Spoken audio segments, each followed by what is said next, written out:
Oh, hi. Welcome to I Know a Guy Bicycles. Hanging out with the Guy series. Hey, I'm Justin, the guy.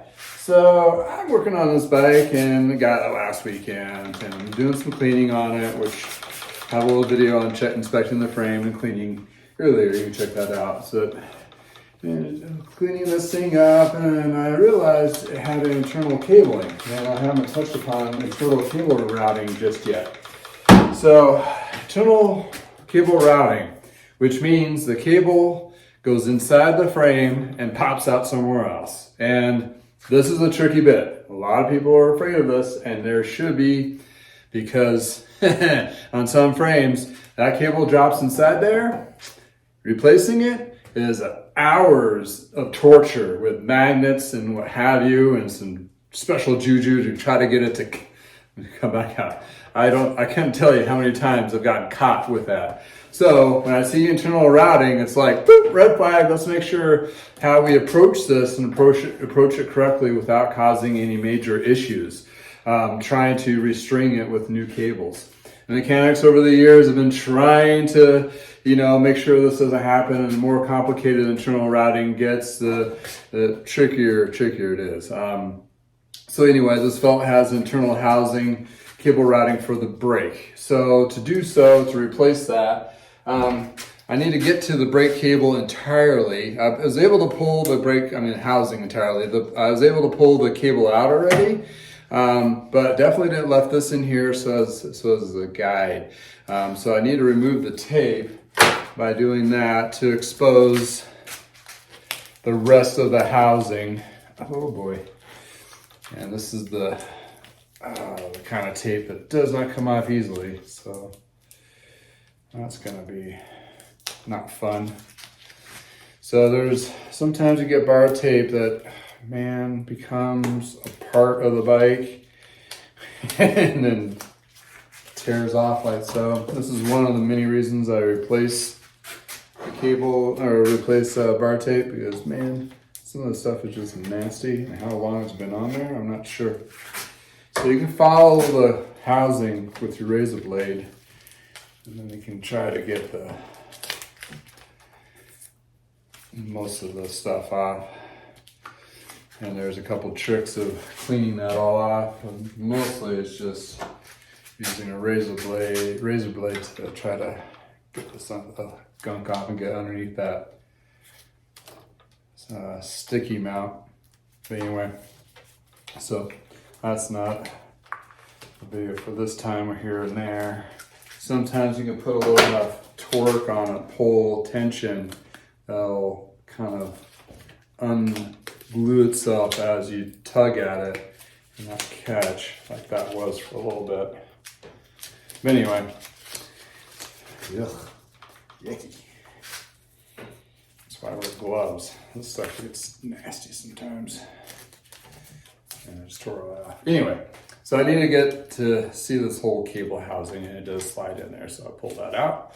So what I need to do is I'm replacing the cable, and I looked at the housing, and I was like, that's probably, it has a little notch there. You can see how it kind of slides through and out. So on this particular frame, it's not too bad because this guide here pops out. And usually use like not a hard screwdriver, but maybe a tire lever can help me pop this out.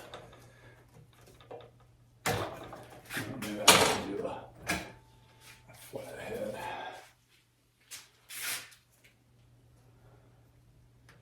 Use the rag to protect the frame. There you go.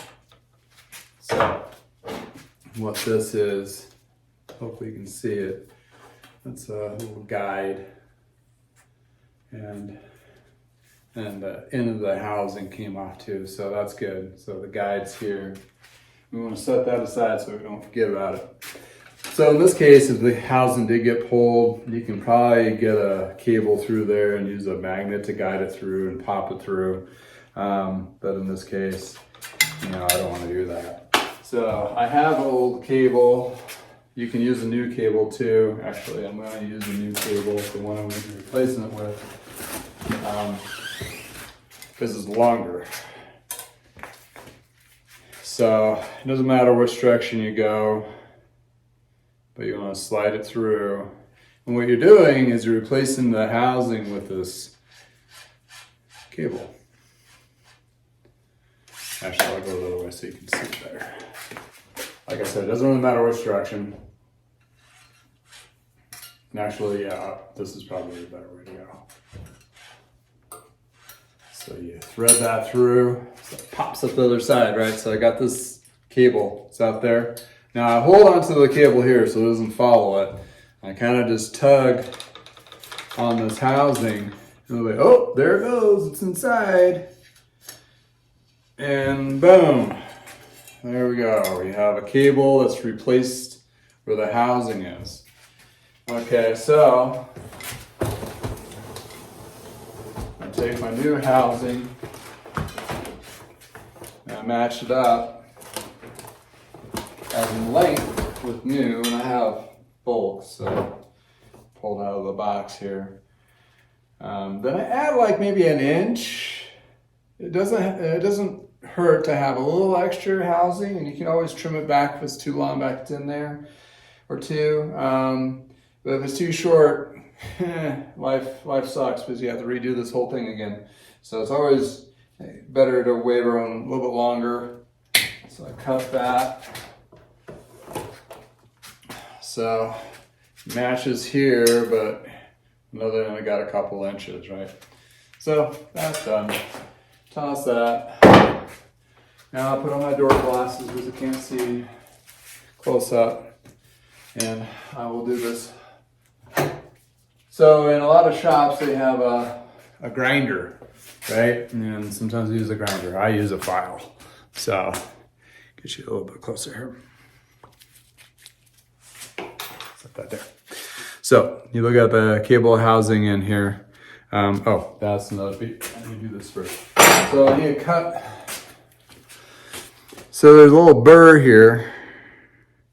I want that to be smooth, right? So I kind of catch my cutter underneath that burr part, and this is coiled, so you want to catch it on the coiled part and cut it so you don't have a bend over and it's flush.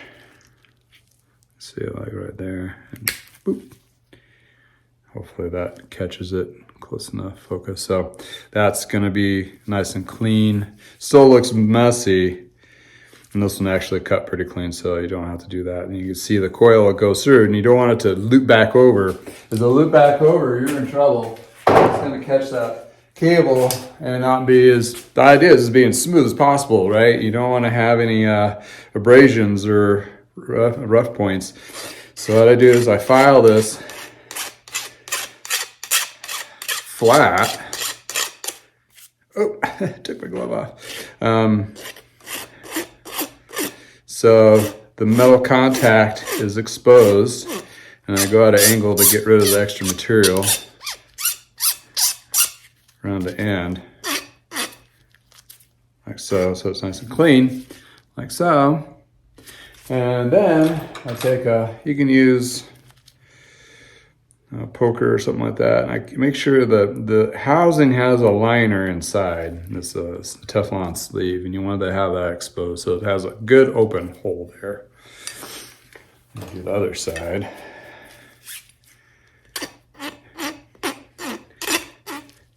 I kind of rotate the housing as I'm doing this.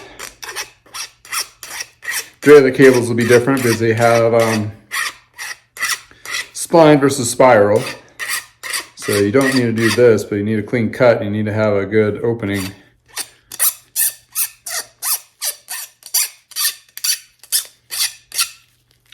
Get all that extra material out of the way. And open it up. And if you have any extra little bits sticking up still, I'll take a razor blade and be very careful of doing this so you're not cutting yourself, but you want to cut off that extra material so it's nice and clean and flush. All right, So prepare my housing. It's clean on both sides. This particular housing is going to have a cable stop, but I want to thread it through first before I install those because it's going to catch up on these guides, both front and back. So we want to get our cable in there first. So we start on another bit too. You can, if you want, you don't need to necessarily, but you can add a little bit of lube inside, light lube. I use super lube from Tri-Flow. This is great for cables, just to give a little extra smoothness and waterproofing too, and maybe help. Also, this is a good little trick. You put a drop on the outside in there. This helps it slide through these guides. So, got it going through that guide there. Make sure this is secure. And what this is, the cable's doing is helping the housing guide through so you can get it to pull through on this other side. And once your housing's in there, then you're free to pull your cable out. Yay! The housing's back in there. Then you find that guide that you just pulled out and you make sure you want to put it in the right way. Slide that through. And that pops back into place. So I got my nice housing, it's in there, not compromised. Sometimes there's cable stops and it's just the cable, then you use a plastic little sleeve. If I come across one of those, I'll make a video of that too, but this is sort of just the housing on this guy. And then you can freely cap the ends, but you only need to cap one end on these because these shifters are designed to just take the straight housing. So you don't need to put that in there, but you want to put it in on the other side. You could either slide it over the end, like so, and just leave it there.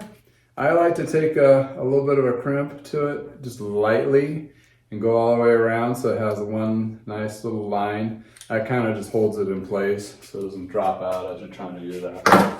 So there you go. And once I get I'm going to take the shifters off to clean them, so I won't string it up. But now it's ready to be strung up. That housing piece has been replaced and should be long enough to fit in that shifter and also have that nice bend and have a nice loop and will fit the brake. And if it's too long or there's too much loop, I could just trim the end here. Or since I crimped that, I can just trim this in here a little bit. But you still want to have, when you're doing housing, when you turn, a good nice little flow. And I think even with the extra, it'll still be good. And I always like to leave a little extra housing because when somebody needs to switch out the stem, you have that ability. Well, you know, if you're going up or out, you're gonna compromise sometimes the length and also the bend. So keep in mind of that when you're switching out stems. These may need to be replaced. So that's the internal routing of a housing for brakes. Hopefully that makes it clear as mud. Anyway, thank you for your time. Here's the shameless plug. You know, if you like these videos, go to or on YouTube, subscribe. You go to my Facebook page, like my posts.